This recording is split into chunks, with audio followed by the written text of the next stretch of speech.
Right then, Bruno Fernandes has been an absolute revelation. Creativity, reliability, production, it's been pretty much second to none since he arrived at Old Trafford. Some people have a bit of a problem with that. Some people seem to have a problem with his ball retention. For me, he's undeniable. The goals, the assists, the chance creation, he's in like the top 1 or 2 in the Premier League every single season for chances created. How can you hate a player like that? How? He's committed, he works hard, he never misses a game. That sort of injury resilience that he's got is, they could do with like taking a bit of his blood and giving it to everyone in the squad, because the way he just never gets injured, he's always available, never seems tired. It's a hell of an attribute that doesn't really get counted by a lot of people. Like, just go look at the amount of minutes he played last season. He is just constantly about it. But with Donny van der Beek basically non-existent, Eriksen yet to be utilised in a number 10 sort of role, it's Bruno or bust for United. And for such a very, very key part of how this team plays, I think United need to fight. And Ahmad might be a guy, right? I'm not sure if he's Premier League ready just yet. I think another season of a loan, probably in the top level somewhere, would do him a bit of good. It might be Ahmad. But I think it's worth United exploring a number 10 that might be able to bring something else to the table. Now, I think there are some really good dynamic young options out there. And I think that there's one that would be even versatile enough to be able to play on the right wing, to play as that number 10, but also be a striker or a false 9. And I think that versatility would see him get a lot of minutes in the first team, and that is Mohammed Kudus. Now, he scored 18 goals, got 7 assists in 42 games last season. As you said, extremely versatile attacker, mostly played behind a striker in that number 10 role. For Ajax at the back end of the season, he mostly actually started playing off the right hand side, which helps him invert, come into his left foot, and that's where he's got a lot of goals from this season. He also finds teammates in that area coming in, which is something that you don't necessarily get when Anthony's coming in off that side. Anthony comes in and shoots almost 10 out of 10 times. In the Champions League, Kudus produced some genuinely exceptional moments, and all in all, he got 4 goals and 3 assists. So whether or not you care about what he produces in the Dutch League, the Champions League group stage is competitive, ultra competitive. So numbers that you're able to get at that level, well, they count for me. And he did bloody well. Now, his efforts weren't enough for Ajax to progress through the group stages, but he was individually impressive. Now, he's previously worked under Ten Hag, and it was Ten Hag who brought him from Nordisland in Denmark, so there could be a relationship there already if he does decide to go with him.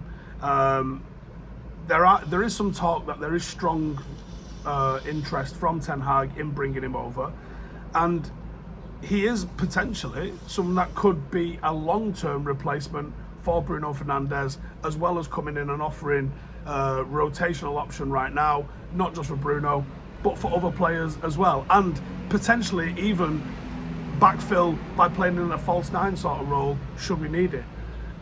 He strikes the ball really clean. He's got that excellent shooting technique, hits the ball with genuine power, genuine accuracy, capable of progressing by carrying the ball, dribbling with the ball, very, very aggressively. And even though he has what I think could be described as an awkward first touch at times, he is extremely physical, and that allows him to maintain possession under pressure from people. And he's got a little bit of a knack of riding challenges and keeping hold of possession in really, really tight areas. Now, he's also got a very low centre of gravity, which means that it sometimes looks like he's got the ball on a string. Like I said, awkward first touch, excellent second touch, and once he gets it under control, it sticks with him, very hard to dispossess. And he consistently showcases his talent for moving the ball forward in his team when he picks it up in those deeper positions. And that's why I think that as a number 10, 8 sort of attacking midfielder hybrid, he could really do bits for United, coming and collecting the ball from the defence. He averages 3.3 progressive carries per 90, which is a decent number. He makes really good runs into the box. He finds space really well, and he's clinical both with his feet and with his head. He's got 4.6 successful take-ons and 1.2 carries into the box, which puts him in the 99th percentile and the 92nd percentile for both of those amongst forward in the top 8 leagues. So this is a genuine talent. This is a player that is doing an absolute madness. And I think his prior relationship with Erik Ten Hag could mean that he's someone that is interesting to Erik Ten Hag and Manchester United. In the false 9 role, which is one that I think is a very interesting potential role for him, you really see how dynamic he is and how versatile he is. He comes and drops into areas that are awkward for defenders to deal with, and he arrives late in the box to finish off chances and crosses into there. And it really, really plays to his strength. That might be his natural role. It's just that there's not a lot of teams play a out-and-out false 9. So that might be his best role, and that might be the tactical thing that he can come and bring to a team by being that extra man in midfield, and then also doing the hard thing of getting into the box at the right time as well. He's got all the physical tools and skills necessary. He could succeed in the Premier League, I'm certain of it. And he's 22. So sometimes you have a little bit of a decision-making brain fart, and that's allowed. And that's why he's in somewhere where he's able to learn. But I also think he's got the raw ability to be able to step up. And I think you'll see him develop that finesse the more he plays with better competition and better players. It's an interesting one because, as I said, he sort of occupies a few of the areas that Amad Diallo occupies. But realistically, if you're looking to be the best, you shouldn't really be holding back on having the talent. You should get them both and let them figure it out, because the cream always rises to the top. I think Kudus is probably a little bit more versatile in terms of he can comfortably adapt to a number of different positions, and he's got that false 9 capability that Diallo doesn't have.